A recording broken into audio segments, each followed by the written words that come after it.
कबीर साहब की साखी आप लोगों ने सुनी होगी।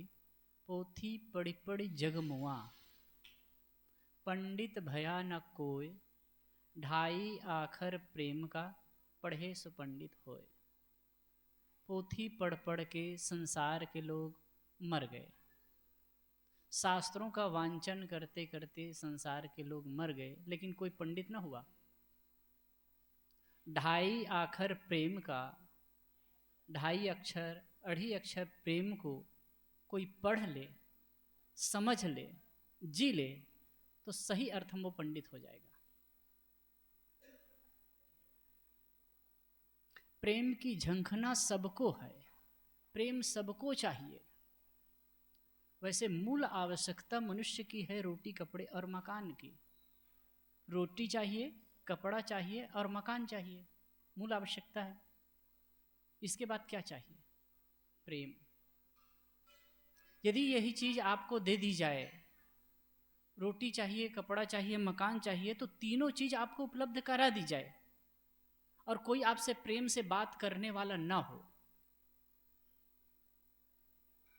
किसी के साथ आप हृदय का कम्युनिकेशन नहीं जोड़ पाए रहे हैं, किसी के साथ में आप प्रेम पूर्ण बात नहीं कर पा रहे हैं, तो जी पाएंगे? मैं तो कहता हूं प्रेम जीवन का वह पोषक तत्व है जो जीवन रूपी वृक्ष को हरा भरा करता है। आप घर परिवार में हैं, पत्नी बच्चे परिवार के साथ में सब रहते हैं, यदि एक दूसरे के साथ प्रेम पूर्ण संबंध ना हो तो रह पाएंगे?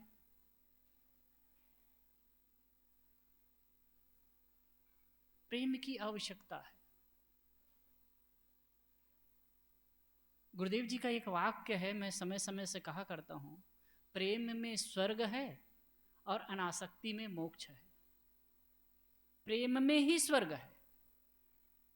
स्वर्ग कोई आकाश में नहीं है जैसे कि कथाकार लोग करते हैं। आजकल तो बहुत कंट्रोवर्सी हो रही, सुन रहे होंगे।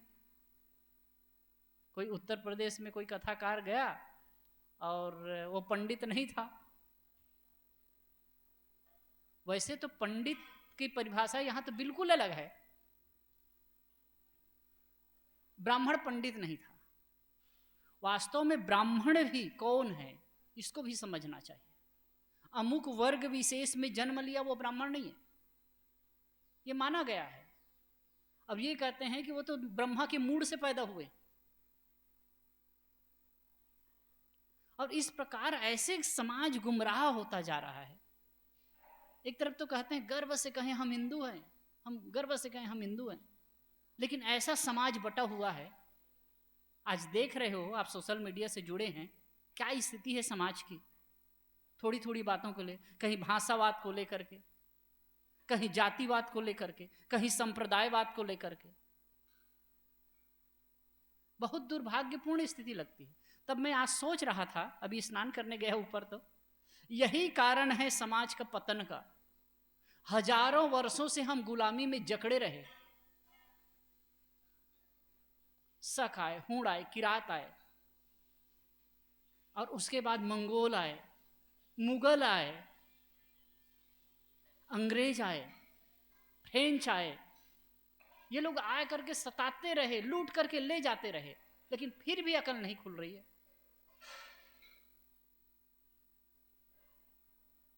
आज भी समाज बटा हुआ है। आज हमारा भाई हमसे अलग होकर के हमारा दुश्मन बन के खड़ा हो जाता है। अपने आप का अपने छाती ठोक रहे हैं कि हम बड़े अच्छे हैं, हम हिंदू हैं। ये बेवकूफी की हद है तो आपकी विशेषता क्या है? ये बात ठीक है, वसुदेव कुटुंबकम, पूरा वसुधा ही कुटुंब है, लेकिन जीते कहां हैं? आप अपने बाजू वाले को, अपने बगल वाले को तुच्छ और हीन गिनते हैं, उसके साथ अच्छा व्यवहार नहीं कर पाते हैं। कैसे वसुधैव कुटुंबकम हो सकता है?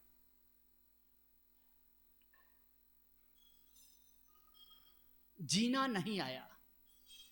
निश्चित है भारतीय परंपरा का इतिहास बहुत पुराना है और बहुत कुछ विशेषताएं हैं, लेकिन थोड़ी थोड़ी मान्यताओं में, थोड़ी थोड़ी उलझनों में, थोड़ी थोड़ी बातों में ऐसे उलझ गए, फंसे।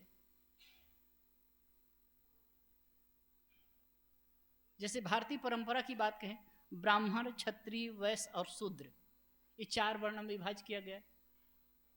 तो ब्राह्मण जो ज्ञानी है, जो पढ़ा सकता है, ज्ञान का दर्जा अपने पास रखे ब्राह्मण,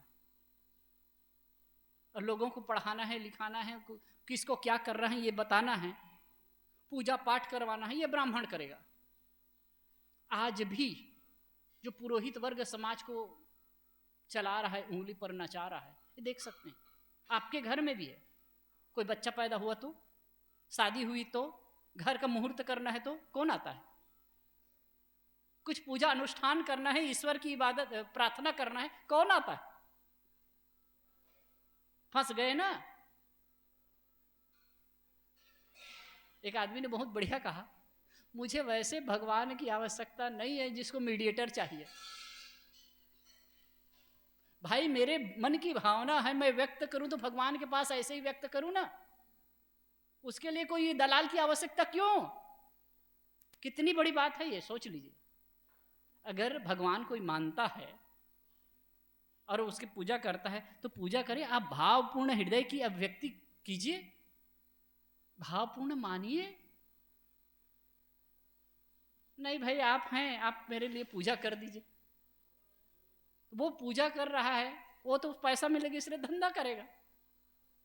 कई जगह यहाँ कई कई कार्यक्रम में जाना होता है, अब वो मंदिर है बहुत बढ़िया सा, अच्छा मंदिर है, अब उसका पूजा करने वाला जो पुजारी है ना, तो एक पुजारी से मैं बात कर रहा था, तो पुजारी को पूछा, मैं कहा कि भाई आप जो पूजा करते हैं तो कैसा, किस ढंग से करते हैं? तो कहे मुझे पेमेंट मिलता है महाराज। पेमेंट मिलता है? वो तो पेमेंट के लिए कर रहा है, पेमेंट के लिए कर रहा है वो, तो वो भावपूर्ण अभिव्यक्ति उसकी कैसे हो सकती है बताइए? वो तो पेमेंट मिल रहा है, अच्छा इसलिए अच्छा सजाएगा, अच्छा कुछ करेगा, दीपक जलाएगा, अगरबत्ती करेगा। यदि मानते हैं कि परमात्मा है और भावपूर्ण अभिव्यक्ति चाहिए तो आपकी चाहिए।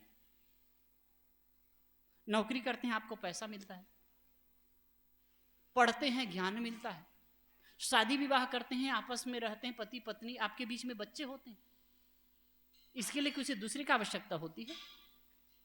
तो आप भावपूर्ण हृदय की अभिव्यक्ति के लिए, परमात्मा के लिए आप किसी दूसरे के सहारा कैसे ले सकते हैं? हाँ, उससे मार्गदर्शन लिया जा सकता है, मार्गदर्शन लिया जा सकता है। वैसे कबीर पंथ को, कबीर विचार को समझने वाला तो अच्छी तरह समझता है, और भारतीय परंपरा के मूल में भी है कि जिसको तुम ढूंढ रहे हो वो कहीं बाहर नहीं है, जिसके लिए तुम तड़फ रहे हो, जिसके लिए तुम दौड़ रहे हो, बाहर नहीं है। कबीर साहब ने कहा, दौड़त दौड़त दौड़िया जहां तक मन की दौड़, दौड़ थका मन थिर भया वस्तु ठौर की ठौर। दौड़ते दौड़ते दौड़ लिया, 10 दिशा में दौड़ता रहा,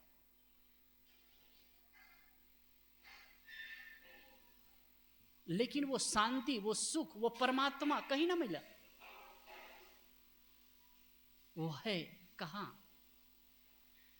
कबीर साहब ने उसे पुष्कल कहा, जैसे कि कहा, कस्तूरी कुंडल बसे मृग ढूंढे बन माहि, तैसे घट घट राम है दुनिया जानत नाहि।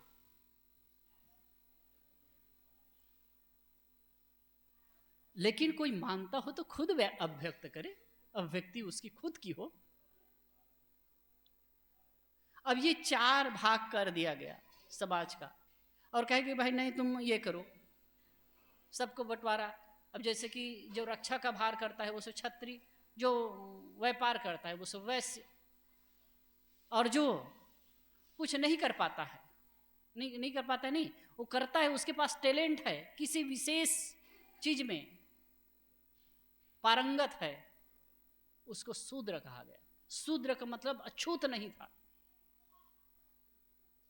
लेकिन बाद में मान लिया गया।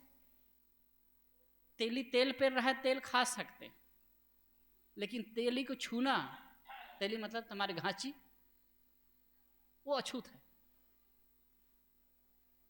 एक मजदूर है, मजूरी करेगा, उसके मजूर किया हुआ अन्न को लाएंगे खाएंगे, लेकिन मजूर अछूत है। नाई है, धोबी है, जो भी समाज का वर्ग है, एक जैसे सुथार है, लकड़ी का काम करने वाला, वो करेगा, उसको सब उपयोग करेंगे, लेकिन वो अछूत है। क्या तमाशा है, ऐसा गुमराह किया गया।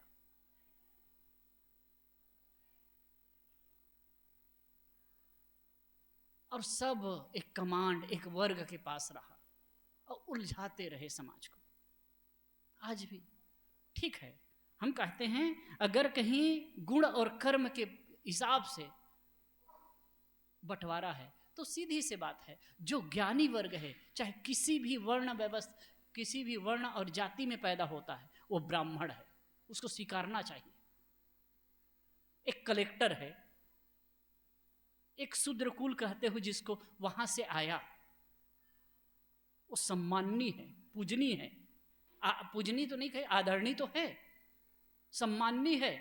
अगर कोई चीज को नहीं समझ पा रहे तो एक इंजीनियर है, एक इंजीनियर है, इंजीनियरिंग की पढ़ाई किया है, और जो आप निम्न वर्ग करते वहां से आया है, तो इंजीनियरिंग के बारे में जानना हो तो उसी से जाना जाएगा कि एक ब्राह्मण है, पोथी पत्र वांचने वाला, उससे जानोगे।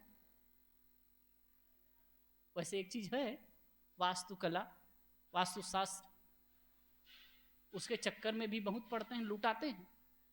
एक हमको मिले थे वास्तुशास्त्री, जब मैं शायद कलकत्ता से कहीं जा रहा था, तब ऐसे बैठे बातचीत होने लगी, तो कहे कि, मैं कहा क्या करते हैं आप? तो कहे मैं वास्तुशास्त्री हूँ महाराज के। मैं कहा अच्छा, बातचीत होने लगी। तो मैं कहा कि ईमानदारी से बताइए है क्या चीज? तो वो कहे कि देखिए, एक तो देखिए, अगर कहीं देखें वेद के अनुसार भी है, उसका जो सिस्टम है दिशा के हिसाब से, पानी और हवा, हवा और प्रकाश आपके घर में आए और पानी के नजदीक हो, इस ढंग से आपका घर का निर्माण हो कि हवा और प्रकाश बढ़िया से आ सके। और जैसे कि बरसात हो तो भेज वाला वातावरण न बने, ये सब सिस्टम से देख करके किया जाता था। लेकिन उसने कहा कि भाई लोग मानते हैं, कहते हैं, तो मैं क्या कितना लेते हो? तो क्या 5,000, 10,000, 50,000, 5 लाख भी लेते हैं आदमी देख देख के। और उनकी खुद की आस्था नहीं, सोच लीजिए। तो अगर इसके बारे में अगर जानना है आपको, तो एक इंजीनियर से ही जानेंगे ना। घर के बारे में समझना है, अगर घर बनाना है आपको, इंजीनियरिंग काम करना है, तो अगर गाड़ी आपकी बिगड़ गई है तो आप पंडित जो बुलाएंगे, फूंक देगा ठीक हो जाएगा या मंत्र पढ़ेगा ठीक हो जाएगा? तो उसके कारीगर होगा, उसके पास जाकर के उसको ठीक कराएंगे ना। तो ऐसे ही अगर कोई आदमी इंजीनियरिंग पढ़ के आया है, या कोई भी क्षेत्र में, एक डॉक्टर है जो कहते हो आप एकदम शेड्यूल वर्ग से आया है, लेकिन वो अच्छा नॉलेज वाला है, एमडी है या सर्जन है, तो उनके पास में ही जाएंगे ना इलाज कराने के लिए। कोई वैद्य है, अच्छे वैद्य विशारद है, तो उनके पास जाएंगे अपने शरीर को दिखाने के लिए, अपने शरीर में रोग है उसको बताने के लिए। तो भाई जिसके पास जो ज्ञान है, उसके आधार पर उनकी महत्ता होनी चाहिए। तो वो जो ज्ञानी है वही ब्राह्मण है, जो पढ़ा लिखा सकता है वो ब्राह्मण है। और जैसे कि सैनिक हैं, लड़ने गए तो किसी वर्ग के हैं, वो क्षत्रिय हैं, क्योंकि रक्षा का भार है। आप यहाँ बिंदास सोते हैं। एक तो बता रहे थे जैसे कि गश्त लगाना है, रात में गश्त, इतनी ठंडी में, -30 डिग्री ठंडी में वो गश्त लगा रहे हैं रात में, अब सोच सकते हो। अब यहाँ ओढ़ करके सो रहे हैं, कितनी बहादुरी है, कितनी वीरता है उनकी। और कोई सामने से आ रहे हैं, लड़ रहे हैं। एक मैं 90 में, हमारे जो एक प्रोफेसर थे, उन्होंने पढ़ाया था,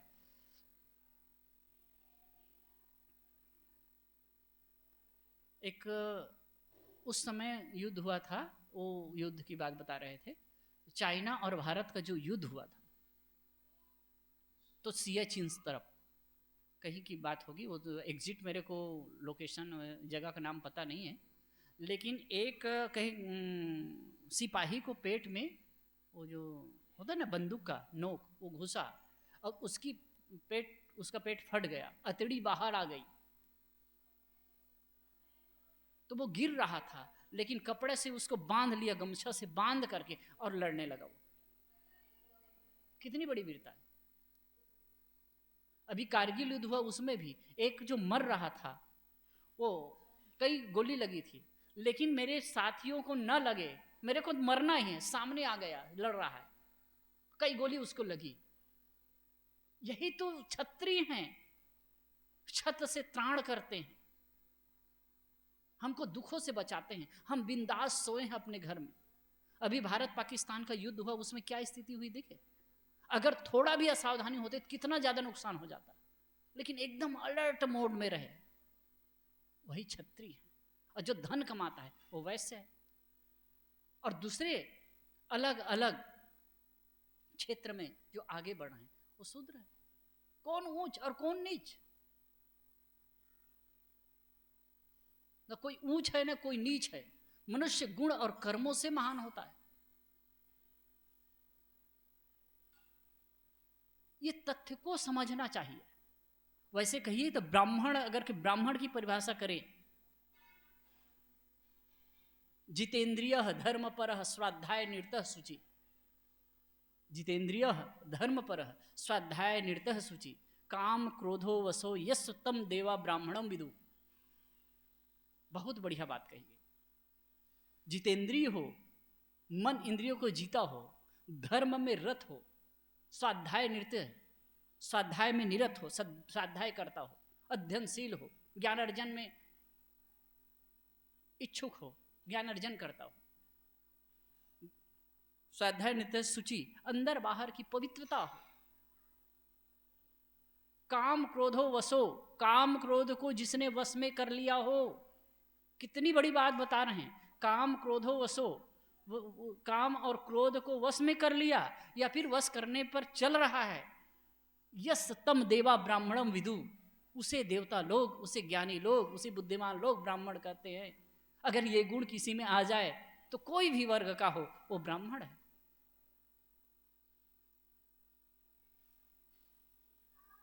खैर ट्रैक अलग हो गया। प्रेम की बात है कि प्रेम पूर्ण जीवन चाहिए ना, प्रेम के लिए तो वास्तव में सही अर्थ में प्रेम को जीता है वही पंडित है। और कहा गया ब्रह्म जनाति ब्राह्मण, ब्रह्म को जो जानता है वो ब्राह्मण है। खास हमारे जीवन के लिए प्रेम चाहिए। अब बहुत कुछ नहीं जानते कोई बात नहीं, बहुत कुछ नहीं पढ़े हैं, बहुत ज्यादा नहीं पढ़े हैं, कोई बात नहीं, लेकिन आप यदि जीवन में समरसता चाहते हैं,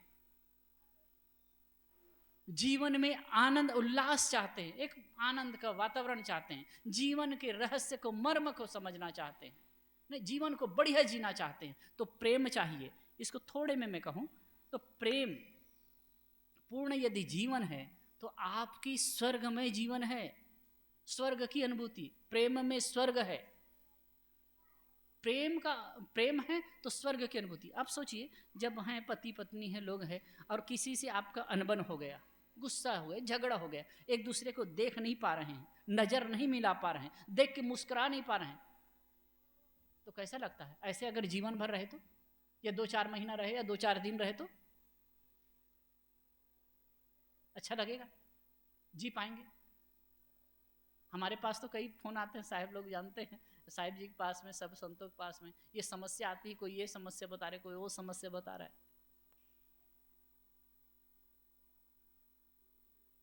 तो प्रेम चाहिए साहब, और प्रेम के लिए सबसे बड़ी बात है आपस में प्रेम हो, हमारा प्रेम पूर्ण जीवन हो। उसके लिए पहली बात है निस्वार्थता, अहंकार न रहे, अहंकार को तोड़ना पहली बात। दूसरी बात है निस्वार्थता, अहंकार रख करके कोई प्रेम नहीं कर सकता। और तीसरी बात है, मैं कई पॉइंट से लिखा था लेकिन मैं बता रहा हूं ज्यादा नहीं, एक अंतिम बात यह है क्षमा भाव। पहली बात है कि अहंकार ना हो, अहंकारी आदमी कभी किसी से प्रेम नहीं कर सकता। मैं और मेरापन का जो अहंकार है, मैं कुछ हूं, मैं बड़ा हूं, मैं पिता हूं,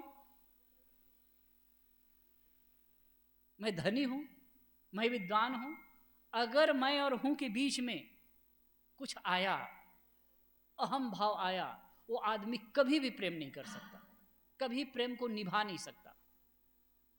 दूसरी बात है स्वार्थ भावना। स्वार्थ भावना में जीता है कि जो कुछ है, जैसे कि घर में, परिवार में, समाज में, कहीं भी, तो अच्छी चीज मुझे मिले, बढ़िया चीज मुझे प्राप्त हो। अगर ये भावना है ना, स्वार्थ बुद्धि अगर है, स्वार्थ तो सबका है, सबका स्वार्थ पूरा होता है, लेकिन जी ये प्रवृत्ति रखेगा ना, भाई भाई में दोनों काम कर रहे हैं लेकिन अच्छी अच्छी चीज हमको मिले, अगर ऐसी प्रवृत्ति हो तो वो आदमी सुखी नहीं रह सकेगा, वो प्रेम कर ही नहीं पाएगा। राम और भरत का प्रेम कैसा है देखिए, राम को भी राज्य नहीं चाहिए और भरत को भी राज्य नहीं चाहिए। राम एक तरफ से उछालते हैं, भरत दूसरे तरफ से उछालते हैं। अब इसीलिए उनका प्रेम आदर्श पूर्ण हो सका। और राम और केकई राम की माता कौशल्या है, लेकिन केकई के प्रति भी उनका प्रेम कितना अद्भुत है। केकई जब उनको वनवास देती ही गिल्टी महसूस करती है, अफसोस होता है कि राम से मैं कैसे मिलूं चित्रकूट में जाने के बाद, लेकिन फिर भी राम पहले जाते हैं, पहले अपनी माता से नहीं मिलते हैं, पहले केकई से जाके मिलते हैं, क्योंकि स्वार्थ भावना है ही नहीं ना। अगर वही स्वार्थ का पर्दा आता तो वो निभा पाते।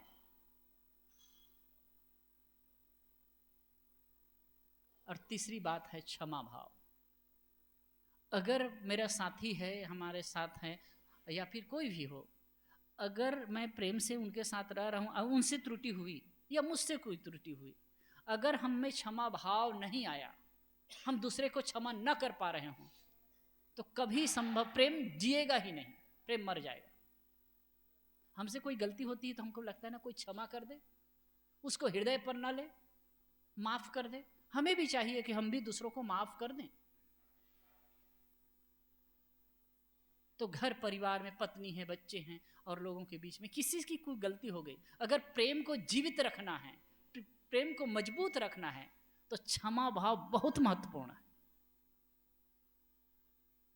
अब यही तो है इस जीवन में। और कहते हैं ना, क्षमा दूसरे को नहीं, क्षमा तो अपने को पहले करना है। अपने को क्षमा करिए। कई बार होता है ना, किसी चीज को लेकर के हम द्वेष भाव में, किसी ने कुछ हुआ, किसी से झगड़ा हो गया, अब वो पता नहीं उसकी मन स्थिति क्या है, लेकिन हम मन में गांठ बांधे रहते हैं, हम अपने आप को क्षमा नहीं कर पाते, हम स्वयं दुखी होते हैं, हम स्वयं पीड़ित रहते हैं। पहली बात है, आप अपने आप को क्षमा करिए, अपने मन की ग्रंथि को तोड़ दीजिए। ये आपके लिए शारीरिक दृष्टि से भी अच्छा होगा, मानसिक दृष्टि से अच्छा होगा, और जो आपके साथ में लोग जुड़े हैं वो भी अच्छा महसूस कर सकेंगे। तो कबीर साहब की साखी उठाया था, प्रेम पाट का चोलना, पहिर कबीर नाच, पानी पे दिन होता, पोथी पढ़ पढ़ जगमुआ, पंडित भया न कोय, ढाई आखर प्रेम का पढ़े सु पंडित होए। पोथी पढ़ते हुए पढ़ पढ़ के संसार के लोग मर गए, कबीर साहब बड़ा अलग ढंग से कहते हैं, लेकिन कोई पंडित न हो सका। ढाई अक्षर प्रेम को, प्रेम के वास्तविक स्वरूप को जो समझ ले, प्रेम को जी ले, सही अर्थ में वही पंडित होता है। और ऐसे पांडित्य की ओर हम सबको आगे होना चाहिए, आगे बढ़ना चाहिए, क्योंकि यही पांडित्य हमारे जीवन में लालित्य पैदा करेगा। यही पांडित्य हमको सुख और शांति की ओर ले जाएगा। और एक बात और समझना है, अगर आपका प्रेम पूर्ण हृदय है, आप प्रेम को जी रहे हैं, तो यही प्रेम व्यवहारिक जीवन में तो आपका स्वर्ग उत्पन्न करेगा ही, स्वर्गमय जीवन जिएंगे ही, और यही प्रेम आपको आध्यात्मिक ऊंचाई की ओर भी ले जाएगा, मन की शांति की ओर, गहराई की ओर भी ले जाएगा। इसके लिए हम सबको प्रयास करना है। मैंने कुछ देर अपनी बात रखने की चेष्टा की, पूज्यवर साहिब जी विराजमान हैं, और अधिक बात न बढ़ाते हुए अपनी वाणी को यही विराम देता हूँ। आप सबको बहुत बहुत धन्यवाद, शुभकामना, साहिब बंदगी।